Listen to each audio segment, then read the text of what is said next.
I came home from deployment to find my wife had drained our accounts and taught my kids to call another man daddy. 2 years later, I'm still fighting to prove I'm not the monster she made me out to be. 18 months in Afghanistan changes a person in ways nobody warns you about. The constant hypervigilance, the way your body learns to read danger in shadows, the nights you wake up reaching for a weapon that isn't there. But through all of it, I had one anchor keeping me sane. A photo of my daughter Sophie and my son Noah taped inside my helmet. Sophie was 7 when I deployed, gap-toothed smile and pigtails. Noah was 4, still pronouncing his R's like W's. Every morning before patrol, I'd kiss that photo and promise them I was coming home. During the rare quiet moments, I'd pull up videos on my phone of other soldiers' homecomings.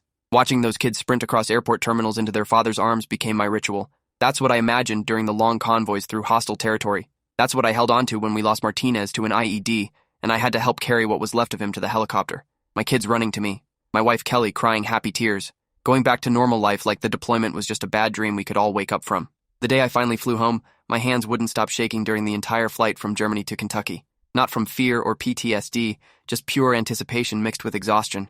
I'd been awake for almost 30 hours straight between debriefings and travel, but adrenaline kept me wired. The soldier next to me kept talking about his wife's cooking and sleeping in his own bed, but I couldn't focus on anything except seeing my family. When we landed at Fort Campbell and processed through the welcome ceremony, I scanned the crowd looking for Kelly's face. She'd texted me that morning saying she'd be there with the kids, that they'd made welcome home signs and couldn't wait to see me. But as the crowd thinned and other families reunited around me, I realized they weren't there. I pulled out my phone with shaking hands and called Kelly's number. It rang 4 times before she answered, and I could hear the TV blaring in the background. Kelly? I'm here. Where are you guys? There was a pause that lasted too long. Then her voice came through sounding distracted and slightly annoyed. Oh, sorry, babe. Noah has a soccer thing and Sophie has a play date. We'll see you at home later tonight. The line went dead before I could respond. I stood there in the emptying parking lot holding my duffel bag and feeling like I'd been punched in the chest. Around me, families were taking photos and crying and laughing. A soldier near me was on his knees hugging his 2 daughters while his wife recorded the moment. The contrast between their reunion and my reality made something twist in my gut. I caught a ride with another soldier heading my direction and spent the 3-hour drive trying to convince myself Kelly just had the timing wrong, that she'd probably been planning this for weeks and forgot to adjust when my flight changed. But the knot in my stomach wouldn't loosen. When we pulled up to my house just after sunset, I noticed things immediately. The lawn hadn't been mowed in weeks, which was strange because Kelly used to be meticulous about the yard. There was a BMW in my driveway that I didn't recognize, parked in my usual spot. And through the living room window, I could see the blue glow of the TV and shadows of people moving around inside. I grabbed my bag and walked to the front door, my heart pounding harder than it did on combat patrols. I'd been imagining this moment for 18 months. Door opens. Kids scream. Kelly cries. Everything goes back to normal. I turned the key and pushed the door open. The house smelled different, like expensive cologne I didn't wear and takeout food. The living room was a mess with toys scattered everywhere and pizza boxes stacked on the coffee table. Noah was on the couch playing on an iPad, barely glancing up when I walked in. Sophie was sprawled on the floor with her own tablet, headphones covering her ears. Neither of them moved. Neither of them even seemed to register I was there. Hey guys, I said, my voice cracking slightly. Daddy's home. Sophie looked up briefly, gave me a half wave, then went back to her screen. Noah didn't react at all, completely absorbed in whatever game he was playing. My duffel bag hit the floor with a thud that should have gotten their attention, but nothing. I stood there feeling like a stranger in my own house, watching my kids ignore my existence after 18 months of thinking about nothing but getting back to them. That's when I heard footsteps coming down the stairs, fast and excited. For a second, my heart lifted, thinking maybe Kelly had been upstairs and was running down to greet me. But it wasn't Kelly. A couple in their 60s appeared at the bottom of the stairs, Kelly's parents, Linda and Frank. They rushed toward me with open arms and huge smiles, like they'd been waiting by the window watching for my arrival. Daniel? Oh my God, you're finally home. Linda grabbed me in a tight hug that smelled like her usual lavender perfume. We've been counting down the days. Welcome home, son. Frank clapped me on the back hard enough to make me stumble forward slightly, his grip firm and genuine. Good to have you back safe. We were worried sick every damn day you were over there. Their warmth should have felt good, but instead it highlighted how cold my kids' reaction had been. I hugged them back automatically while my eyes kept drifting to Sophie and Noah on their devices, still not acknowledging me. Over Linda's shoulder, I saw something that made my blood run cold. Stacked against the wall near the dining room were cardboard moving boxes, at least a dozen of them, some already taped shut and labeled in black marker. My stomach dropped as I pulled away from Linda's hug and gestured toward the boxes. What's all that? Are you guys moving? Linda and Frank exchanged a quick glance that lasted maybe half a second too long. Frank cleared his throat and put his hand on my shoulder in that way people do when they're about to tell you bad news. Well, Kelly was really struggling while you were gone, Daniel. Taking care of 2 kids by herself, managing the house, working her job. It was too much for one person. Linda jumped in before I could process that. So we moved in to help out. Temporarily, of course. Just until Kelly got back on her feet and you came home. We couldn't just leave her to handle everything alone. The word abandoned hung in the air even though neither of them said it. I felt it in their tone, saw it in how they looked at me. Like I'd chosen to leave my family instead of serving my country. Like the deployment had been some vacation I took for fun. My jaw clenched, but I forced my voice to stay calm. Kelly and I talked about this before I left. Multiple times. She knew what the deployment would be like. She said she could handle it. She encouraged me to go. The words sounded defensive, even to my own ears. Frank patted my shoulder again. That same pitying gesture. I'm sure she did, son. But knowing something and living through it are two different things. You have to understand. She was overwhelmed. Before I could respond, I heard another set of footsteps coming down the stairs, slower this time. Kelly appeared wearing yoga pants and an oversized sweatshirt, her hair pulled back in a messy bun. She looked tired, thinner than I remembered, with dark circles under her eyes that makeup couldn't quite hide. When she saw me, she gave a small smile that didn't reach her eyes and walked over to give me a brief, awkward hug. Her body was stiff against mine, like hugging an acquaintance instead of your husband you haven't seen in 18 months. She pulled away after maybe 3 seconds. Hey, welcome home. Sorry we missed you at the base. Things just got crazy with the kids' schedules. Her voice was flat, almost monotone. No tears, no emotion, just stating facts like she was talking about the weather. I searched her face for some sign of the woman I'd married, the one who used to cry watching military homecoming videos with me before I deployed, who'd promised to count down every single day until I got back. This woman looked at me like I was an inconvenience she had to deal with. It's okay, I lied, even though it wasn't okay at all. I'm just glad to be home. Glad to see you and the kids. Kelly nodded once and turned toward the kitchen without another word. Are you hungry? There's leftover pizza in the fridge if you want some. Just like that, 18 months of separation reduced to an offer of cold pizza. I looked around the living room again, really taking it in this time. The family photos that used to line the mantel were gone, replaced with generic home decor from Target. The walls had been repainted from the warm tan we'd chosen together to a cold gray. Even the furniture was arranged differently, like Kelly had been systematically erasing any trace of what our life had been before I left. Sophie finally took off her headphones and looked at me properly for the first time. Daddy, can you move? You're blocking the TV. Her voice was annoyed, like I was some stranger interrupting her show instead of her father who'd been gone for a year and a half. That's when something inside me cracked. Not broke, just cracked enough to let some of the pain seep through. These were my kids. I'd served my country thinking about them every single day. I'd missed Sophie's 8th birthday and Noah's first day of kindergarten, and 18 months of bedtimes and homework help and all the little moments that make up a childhood, and they couldn't even put down their iPads to say hello. I stepped aside so Sophie could see the TV, and she immediately put her headphones back on. Noah still hadn't looked at me once, completely absorbed in his game. Linda and Frank were watching me with those pitying eyes again, like they could see me trying not to fall apart. Kelly came back from the kitchen with a beer she handed to Frank, not me, and sat down on the armchair flipping through her phone. Nobody spoke. The only sounds were the TV and the clicking of game controllers and the absolute silence where my family's welcome home should have been. I picked up my duffel bag from where I'd dropped it and headed toward the stairs. I'm gonna go unpack and take a shower. It's been a long day. Nobody responded. Nobody asked how my flight was or if I was okay or if I needed anything. I climbed the stairs alone while my in-laws settled onto the couch and my wife scrolled through her phone and my kids played their games. Welcome home, I thought bitterly. Welcome fucking home. When I reached the master bedroom, I stopped in the doorway and stared. The bed had different sheets than when I left. My nightstand had been cleared off completely. No trace of my books or glasses or the watch I'd left behind. The closet door was open, and I could see Kelly's clothes taking up the entire space where mine used to hang. I dropped my duffel bag and walked to the closet, pulling the door open wider. All my clothes were gone. Every shirt, every pair of jeans, every jacket I'd owned. I pulled open the dresser drawers one by one. Empty, empty, empty. Someone had packed up every single thing I owned and removed it from our bedroom like I'd never lived here at all. My hands started shaking as I walked back into the hallway and called down the stairs. Kelly, where are my clothes? She appeared at the bottom of the stairs looking up at me with an expression I couldn't read. Guilt? Annoyance? Indifference? Oh, your stuff is in the garage. We needed the closet space and I didn't know when you'd be back exactly, so I just packed everything up. You can bring it back in whenever. She said it so casually, like she was telling me she'd reorganize the pantry instead of erasing my existence from our bedroom. Like it was completely normal to pack away your deployed husband's belongings because they were inconvenient. I felt my jaw clench so tight it hurt, but I forced my voice to stay level. You packed away all my stuff? Everything? Kelly shrugged, already turning to walk back toward the living room. Yeah, pretty much. It's all in boxes in the garage. Nothing's missing or anything. Nothing's missing except my place in this family, I thought. But I didn't say it out loud. I just stood there in the hallway of my own house, feeling like the world's most unwelcome guest while my wife walked away without a second glance. I went back into the bedroom and sat on the edge of the bed, the same bed I'd shared with Kelly for 9 years of marriage, and tried to process what was happening. Other veterans had warned me that coming home would be an adjustment, that things would feel different at first, that families needed time to readjust to having the soldier back. But this didn't feel like adjustment. This felt like rejection, like my family had moved on without me and I was just an inconvenient reminder of a past they'd rather forget. I pulled out my phone and scrolled back through Kelly's messages from the last few months. Early in the deployment, she'd sent long paragraphs about missing me and counting down days and how proud she was. But somewhere around month 6, the messages had gotten shorter, more businesslike, just updates about bills and kids' schedules and house maintenance. No more "I love you," no more "I miss you," just logistics. And I'd been so busy with missions and trying to stay alive that I hadn't noticed when her tone changed, hadn't seen the warning signs that something was wrong. I stood up and walked to the window, looking down at the backyard where Noah and I used to throw the football. The grass was overgrown, and the swing set I'd installed before deploying was rusty and covered in leaves. Everything neglected, everything left to decay, just like my marriage, apparently. A knock on the doorframe made me turn around. Linda was standing there with a glass of water she held out to me. Her expression was softer now, more genuine sympathy than pity. "I know this isn't the homecoming you imagined, Daniel. I'm sorry. Things have been really hard here. I took the water but didn't drink it. What happened, Linda? What happened while I was gone?" She sighed and sat down on the edge of the bed, patting the space next to her.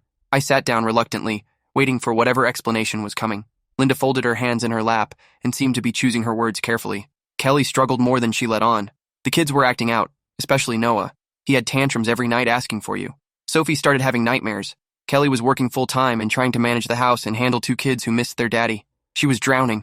I felt guilt twist in my chest, even though I knew logically that deploying wasn't my choice. She could have told me. I would have figured something out. I would have gotten emergency leave if things were that bad."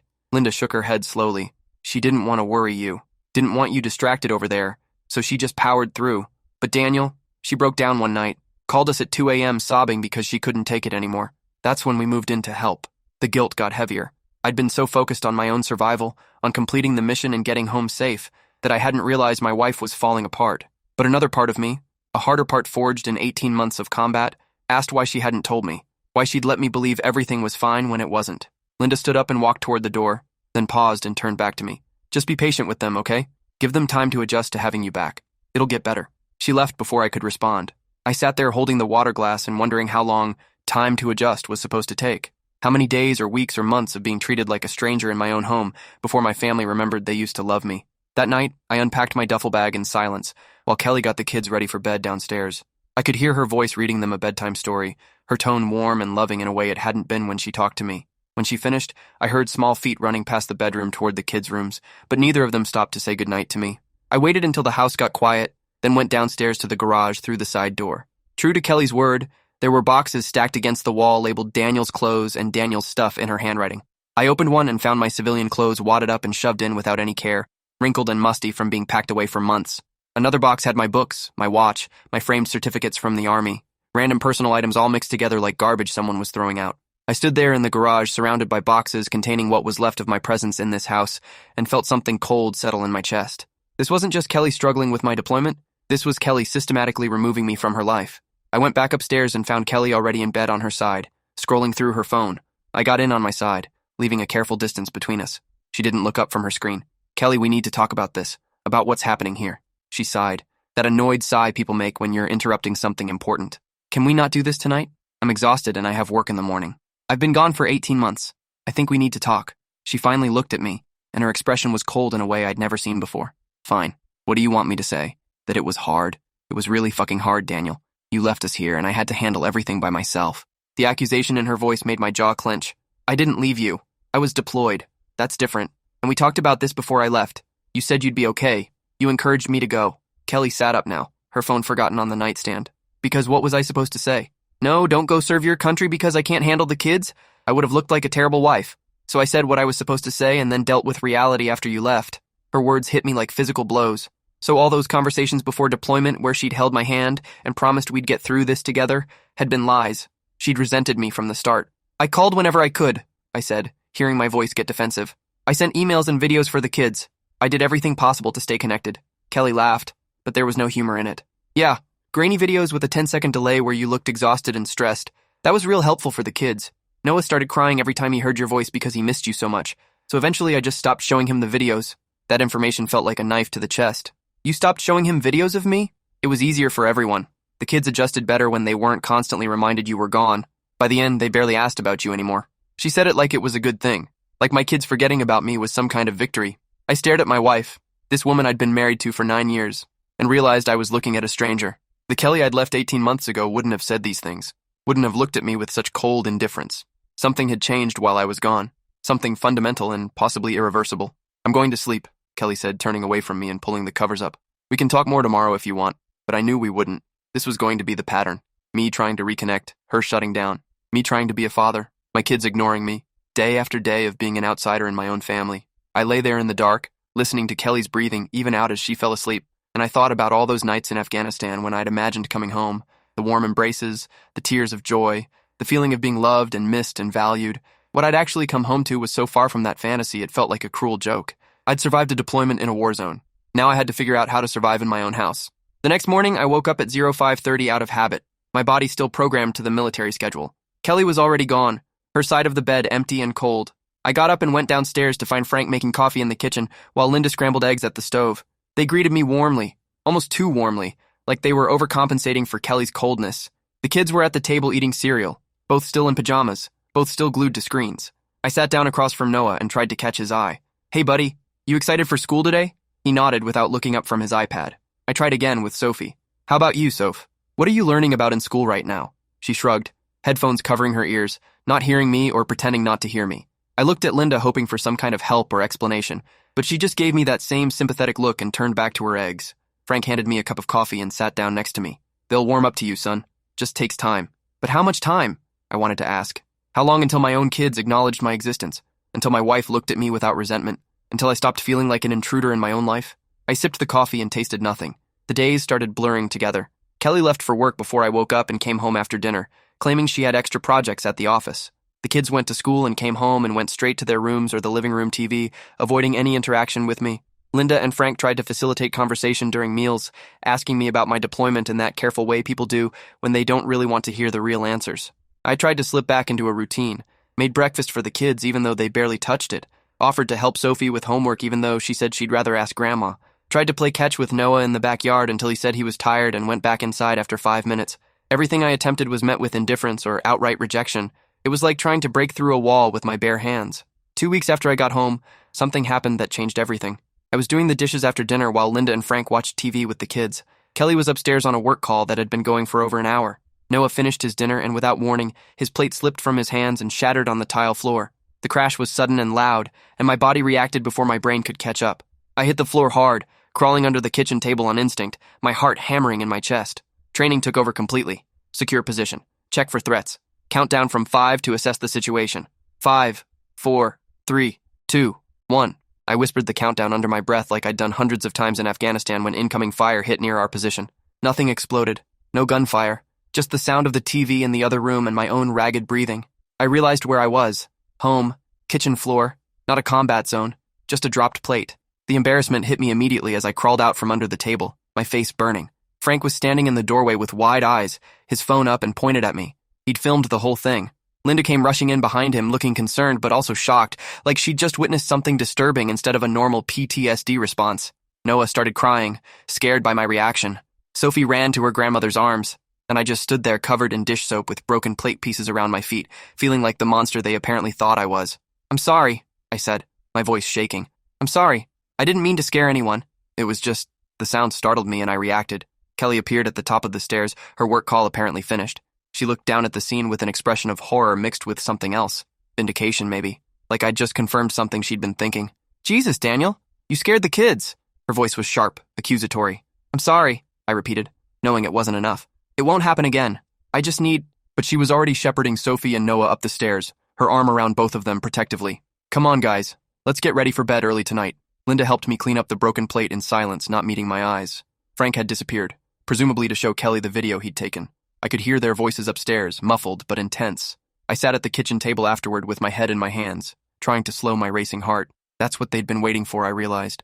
Evidence that I was unstable. Proof that I'd come back from war broken and dangerous. One PTSD flashback, and suddenly I was a threat to my own children. The next morning, there was a knock at the door around 10 a.m. I answered it to find a woman in her 40s holding a clipboard, an official-looking badge. "Mr. Daniel Mercer? I'm Sandra Patel from Child Protective Services. We've received concerning reports about erratic behavior around your children, and I need to ask you some questions." My stomach dropped. "CPS? What are you talking about?" Sandra pulled out her phone and showed me something that made my blood run cold. It was a video compilation of me having PTSD flashbacks, edited together with no context. The plate incident. A time I ducked at a car backfiring. A moment when I'd startled awake from a nightmare and knocked over a lamp. All of it cut together to make me look violent and unpredictable. Who sent you this? I asked, even though I already knew. Sandra consulted her notes. The report was filed by Kelly Mercer and her parents, Linda and Frank Morrison. They're concerned for the children's safety given your recent behavior. I gripped the door frame to keep myself steady. Those are PTSD symptoms. I'm not dangerous. I would never hurt my kids. Sandra's expression was professionally sympathetic but firm. I understand you served overseas and we appreciate your service. But we have to investigate all reports of concerning behavior around minors. I'll need to speak with you, your wife, and the children separately. The sooner we can complete our investigation, the sooner we can close this case. We stood at the door for another minute while she explained the investigation process, how long it would take, what would happen if they found evidence of danger to the children. Every word felt like another nail in my coffin. This was it. This was how my family was getting rid of me, not through divorce or honest conversation, but by painting me as a threat, by using my combat trauma against me, by turning my service into evidence that I was unstable. When Sandra finally left after interviewing me for over an hour, Kelly came out of the kitchen where she'd been listening. I looked at her, really looked at her, trying to find any trace of the woman I'd married. The woman who'd cried when I proposed, who'd held my hand during Sophie's birth, who'd promised to love me through better or worse. You called CPS on me? My voice was quiet, but I could hear the pain underneath it. You filed a report saying I'm dangerous to our kids? Kelly crossed her arms defensively. I'm protecting them, Daniel. You're not the same person who left 18 months ago. You're jumpy and angry and you scare them. I'm not angry. I have PTSD. I'm getting treatment through the VA. I'm doing everything right. But even as I said it, I knew it didn't matter. She'd made up her mind. I think you should stay somewhere else for a while, just until things calm down and the CPS investigation is finished. For the children's safety. The words hit me like bullets. She wanted me gone, out of my own house, away from my own kids. Linda and Frank appeared from the living room, flanking Kelly like bodyguards. Linda was still holding her phone up, recording me, documenting my reaction for their collection of evidence. I knew if I argued, if I showed any anger or frustration, it would just give them more ammunition, more videos to show CPS, more proof that I was the problem. So I did the only thing I could do. I went upstairs and packed a bag with clothes from the boxes in the garage, grabbed my toothbrush and phone charger and the photo of my kids I kept in my wallet, walked back downstairs past my family who watched me like I was a stranger they were kicking out. Kelly stood by the door, holding it open, waiting for me to leave. Where am I supposed to go? I asked. She shrugged, not meeting my eyes. I don't know. A hotel, maybe? Or call one of your army buddies. Just somewhere that isn't here. I looked past her to see Sophie and Noah peeking around the corner, watching their father get kicked out of their home. They didn't look sad or confused, just blank, like this was a normal thing that happened in families. I walked out my front door carrying a garbage bag of clothes and my phone charger, everything I owned in the world reduced to what I could carry in one trip. Kelly closed the door behind me without another word. I stood on my own porch for a minute, looking at the house I'd paid for with my army salary, the home I'd thought about every day I was in Afghanistan, the family I'd almost died for multiple times, all of it locked against me now. I walked to my truck, the one I'd left parked in the garage for 18 months, and checked the glove compartment, registration, insurance, and exactly $35 in emergency cash. I pulled out my phone and checked my bank account. Joint checking showed $35. Joint savings showed $0. The college fund I'd been contributing to since Sophie was born, $0. Every account drained. I texted Kelly, "Where's all our money?" The response came back within seconds. "Investment opportunities. Your parents needed it. Bills. It's gone." Just like that. 18 months of combat pay, gone. The savings I'd built up before deploying, gone. Everything I'd worked for and nearly died for, vanished while I was serving my country. I sat in my truck in my own driveway and cried for the first time since I'd been in Afghanistan. Not from fear or pain, but from the crushing realization that I'd lost everything. My family didn't want me. My money was gone. I had nowhere to go and no one to turn to. Welcome home, I thought bitterly. Welcome fucking home. And that's the wrap-up for today. I always try to tuck something useful inside these stories, even if it's small. Hopefully, one line or moment stuck with you. Subscribe so you're ready for the next one.